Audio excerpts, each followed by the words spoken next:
नीता और प्रीता अपनी माँ के साथ बाजार में घूमने गईं। घूमते घूमते एक टॉय शॉप पर पहुंची तो प्रीता को एक गुड़िया बेहद पसंद आई। उसने फौरन अपनी माँ शालिनी से कहा, मम्मा मम्मा देखो ना वो गुड़िया कितनी सुंदर है। मम्मा प्लीज इस गुड़िया को खरीद दो ना हमारे लिए, हम इसके साथ खूब खेलेंगे। हाँ मम्मी, मुझे भी ये गुड़िया बहुत अच्छी लग रही है। प्रीता ठीक ही कहती है। अपनी दोनों बेटियों के जिद करने पर शालिनी ने उस गुड़िया को खरीदकर अपनी बच्चियों को दे दिया। अपने अपार्टमेंट में पहुंचकर उस गुड़िया को एक मेज के ऊपर सजा कर रख दिया गया। जब रात के समय शालिनी, प्रीता और नीता गहरी नींद में सो रही थी कि तभी वो गुड़िया अचानक से मेज पर से गायब होकर पड़ोस के मोहन के घर में गई और रात के अंधेरे में उसने मोहन का गला दबाया और उसे मारकर उसका खून पी लिया। अगली सुबह वो गुड़िया फिर नीता के कमरे में उसी मेज पर पड़ी मिली। जब नीता ने उस गुड़िया के साथ खेलने के मन से उसे उठाया तो उसके हाथ खून से भर गए। वो ये सब देखकर बड़ी हैरान हुई। उसने फौरन अपनी मम्मी को आवाज लगाई, मम्मा देखो ना, गुड़िया के ऊपर खून लगा हुआ है जिससे मेरे हाथ भी लाल हो गए हैं। गुड़िया के ऊपर खून लगा देखकर शालिनी को भी बड़ी हैरानी हुई।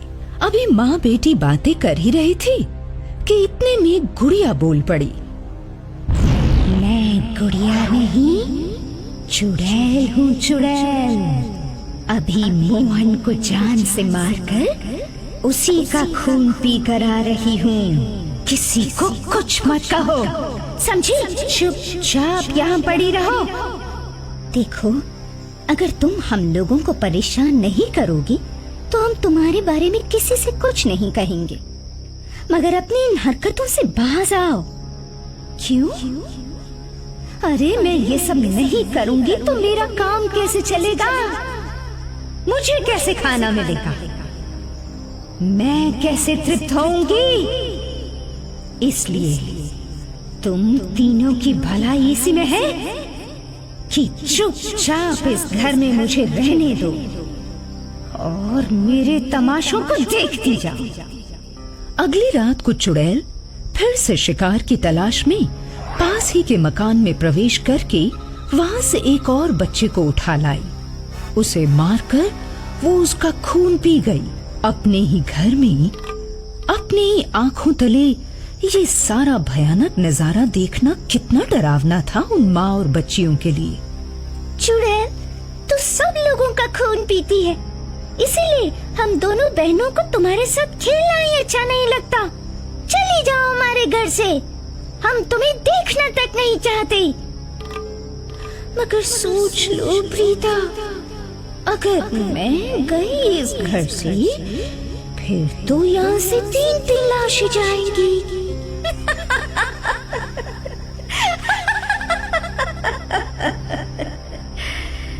हाँ बोलो प्रीता, क्या करोगे तुम? देखो चुड़ैल गुड़िया, हमें तुमसे कोई नफरत नहीं है। हम तो ये कह रही थी कि कल तुम हमारे साथ स्कूल क्यों नहीं चलती? तुम्हारा मन लगा रहेगा स्कूल में, क्या कहती हो? अगर तुम मुझे अपने स्कूल ले जाना चाहती हो तो बेशक ले जाओ। वैसे भी मुझे टाइम पास ही तो करना है, फिर चाहे तुम्हारे घर में करूं या तुम्हारे स्कूल में। नीता और प्रीता ने उस चुड़ैल गुड़िया को अपने साथ स्कूल ले जाने के लिए राजी तो कर लिया, लेकिन उनकी प्लानिंग कुछ और ही थी। उन्होंने सोचा था कि उस गुड़िया को स्कूल में एक बार ले गई तो फिर हमेशा के लिए वहीं छोड़कर वापस आएंगी, और उन्होंने किया भी ऐसा ही। अगले दिन जब स्कूल में स्पोर्ट्स पीरियड हुआ तो उन दोनों ने उस गुड़िया के साथ खूब खेला और उसी पीरियड में उसे खेल के मैदान में छोड़कर वापस अपनी क्लास में आ गई।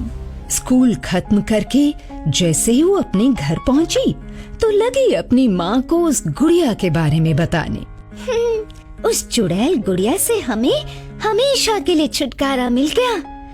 हाँ, कितना तंग किया था उस गुड़िया ने हमें घर में। प्रीता, वो चुड़ैल गुड़िया को कहाँ छोड़ आई तुम? तुम्हारे बैग में तो नहीं है?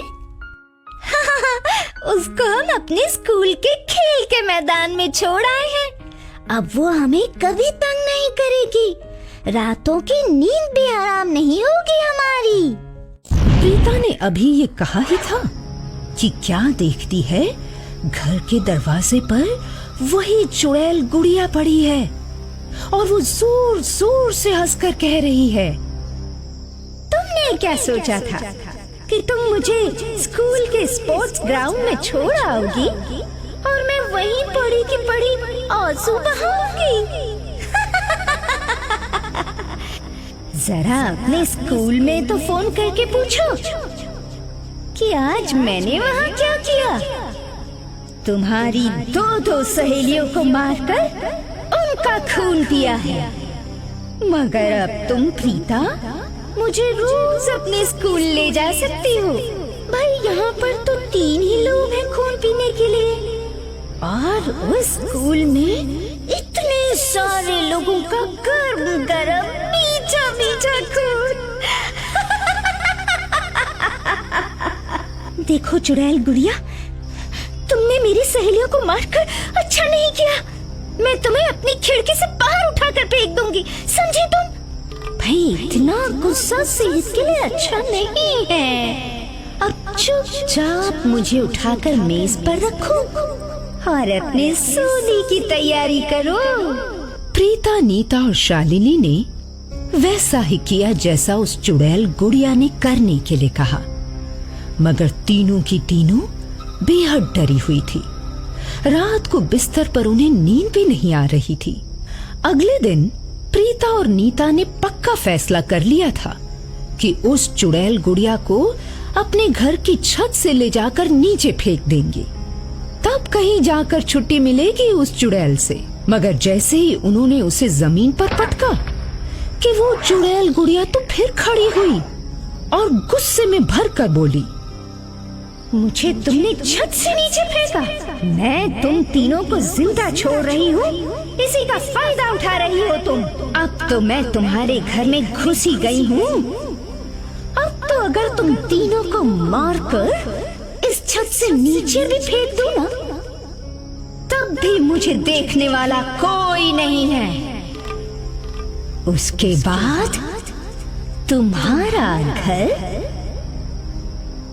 मेरे रहने का स्थान बनेगा और मैं तुम्हारे घर में रहकर आसपास के फ्लैट्स के सभी लोगों को मारकर उनका खून पीऊंगी।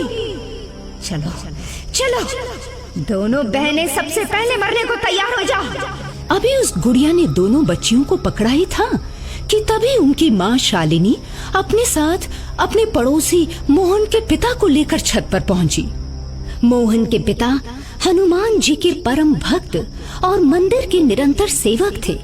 जैसे ही उन्होंने देखा कि बच्चियों को वो गुड़िया छत पर से नीचे धक्का देने जा रही है, उन्होंने फौरन अपने गले में से हनुमान जी की वो लाल माला निकालकर गुड़िया के ऊपर दे फेंकी, जिसमें से एक अपार शक्ति प्रकट हुई। और फिर हनुमान जी के आगे तो कोई भूत प्रेत टिक ही नहीं सकता। उस अपार शक्ति के तेज से वो चुड़ैल गुड़िया वहीं जलकर भस्म हो गई।